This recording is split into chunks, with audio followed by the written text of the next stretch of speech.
안녕하세요. 법무부 동주 형사 전문 이세한 변호사입니다. 휴가 시즌이 다가오면서 해변이나 워터파크 등에서 물놀이 계획하시는 분들도 많아지고 있는데 즐거운 시간을 보내러 간 휴가지에서 성범죄로 연루되는 경우가 꽤 많아지고 있습니다. 문제는 본인이 의도했다라고 하면 잘못한 게 맞지만 본인의 의도와도 관계없이 이런 사건에 휘말릴 수도 있다는 건데요. 오늘은 이런 휴가지에서 발생하는 다양한 사건들을 통해서 과연 어떤 경우에 성범죄로 연루될 수 있고 어떤 부분 조심해야 되는지 이야기해 보도록 하겠습니다.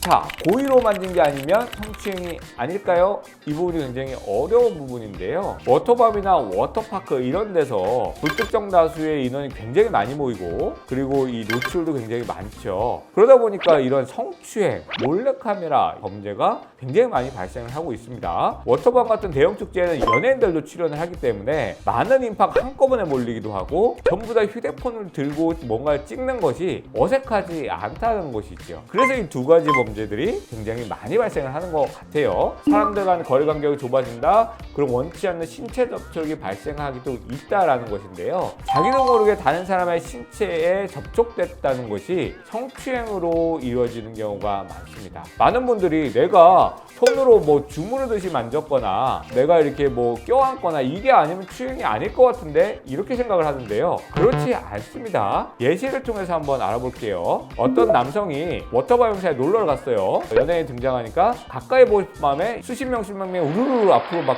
가잖아요. 그러면서 점점 밀려서 다리와 허벅지가 앞에 있는 여성분의 엉덩이에 딱 접촉이 됐다라고 할게요. 근데 여성분이 자꾸 붙으니까 피하려고 했는데 이 남성분은 됐어, 몰라, 나는 저거 찍을 거야. 그냥 계속 다리를 붙여놓고 있다는 거죠. 요즘에는요, 내가 강제로 주물르거나 껴안는 방식의 추행이 아니라 허벅지나 다리를 하체에 붙이고 있는 오랜 시간 접촉을 하거나 문지르는 형태의 추행 형태가 많아지고 있고 이것이 유죄 판결이 나오고 있다. 물론 인파에 밀려서 어쩔 수 없이 손을 등에 댔거나 밀려서 넘어질 것 같아서 된 경우라면 이거는 강제추행이라고 보지 않아요. 그렇지만 신체 접촉을 계속하고 있다라고 한다면 성추행에 해당될 가능성이 높고요. 자, 또 다른 예시를 들어볼게요. 이번에는 B가 워터파크 파도 풀에서 놀고 있었는데요. 사람이 굉장히 많았다고 할게요. 제 앞에 있던 여성이 갑자기 뒤를 돌아보면서 저를 보고 인상 확 써요. 뭐야? 너는 가만히 있었는데. 이러고 그냥 남자는 놀고 있단 말이에요. 그러다가 또 앞에 있는 여성이 조금 있다가 다시 인상을 확 쓰고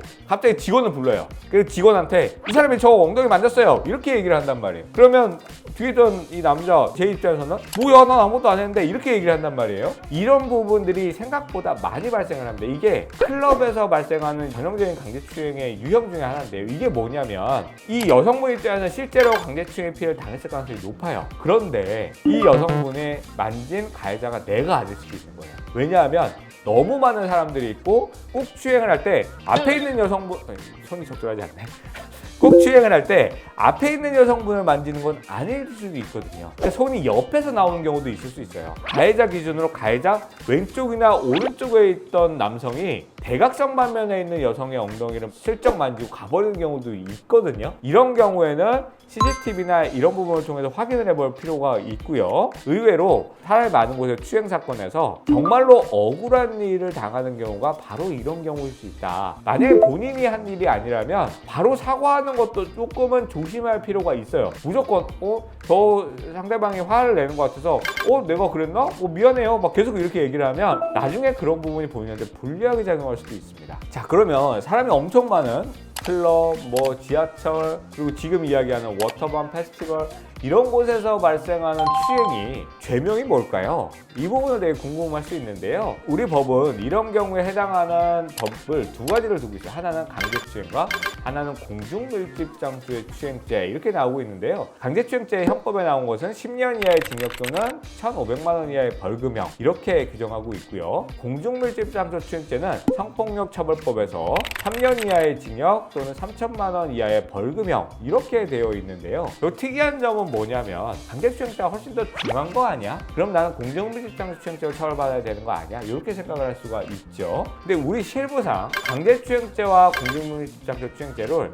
그렇게 엄밀하게 구별하고 있지는 않아요. 이거는 왜 그러냐면 공정밀집장소추행죄라는 법이 신설됐을 때는요, 우리 강제추행죄라는 법을 조금 더 엄격하게 보고 있었어요. 그래서 형법에 나오는 강제추행죄는요, 폭행 또는 협박으로 추행한 자를 처벌하고 있어요. 다시 말하면 폭행 협박이 필요하다고 법에 규정되어 있는 거죠. 공정밀집장소추행죄는 그래서 폭행 협박이 없이도 추행하는 경우를 처벌하려고 만든 법이에요. 근데 그걸 우리 법이 나중에 해석을 기습추행, 순간적으로 추행하고 가버리는 것도 폭행 협박과 다를 바 없다라고 지금 해석을 하고 있기 때문에 지금은 강제추행죄에 기습추행, 여러 가지 추행이 다 인정되고 있고, 다수가 모인 장소에서 실적 툭 치고 지나가거나 실적 만지고 지나가도 이거 다 강제추행에 해당을 하고 있어요. 사실은 공정밀집장소추행죄가 의미가 없어졌다고 보시면 돼요. 그렇기 때문에 지금은 사실 그 법을 엄밀히 구별하는 것은 어렵지만, 일반적으로 사람이 많은 곳에서 순간적으로 추행한 것은 보통 공중밀집장소추행죄라고 처벌을 하고 있고요. 사람이 많지 않은 곳에서 순간적으로 만지고 도망간다거나 이런 경우에는 강제추행죄라고 보고 있는데요. 처벌 형량에서 아주 큰 차이를 보이고 있지는 않고, 다만 공중밀집장소추행죄도 일반적으로 벌금형에서 집행유예가 일반적이고요. 강제추행죄도 벌금형에서 집행유예가 일반적인데, 죄명에 따른 처벌 범위를 나눈다기보다 피해자로부터 선처를 받았냐, 결국 합의가 되었냐 되지 않았느냐, 그리고 추행의 정도가 순간적으로 발생한 것이냐 아니면 주무르듯이 꽤 오랜 시간 동안 이루어졌느냐, 그리고 그 추행의 방법이 겉옷 위로 되었느냐 아니면 옷 안까지 손을 넣었느냐, 이런 부분에 있어서 차이가 있다라고 보시면 될 것 같습니다. 최근에 이슈가 되는 게 있죠. 워터밤이나 또는 워터파크에서 비키니 입은 여성이 있는 곳에서 사진을 찍었는데 내 친구를 찍으려고 하다 그 사람이 사진에 나왔다. 이게 카찰에 해당하느냐도 문제가 될 수 있겠죠. 이런 경우엔 대부분 카찰로 보기 어렵습니다. 그런데 이런 경우가 있을 수 있죠.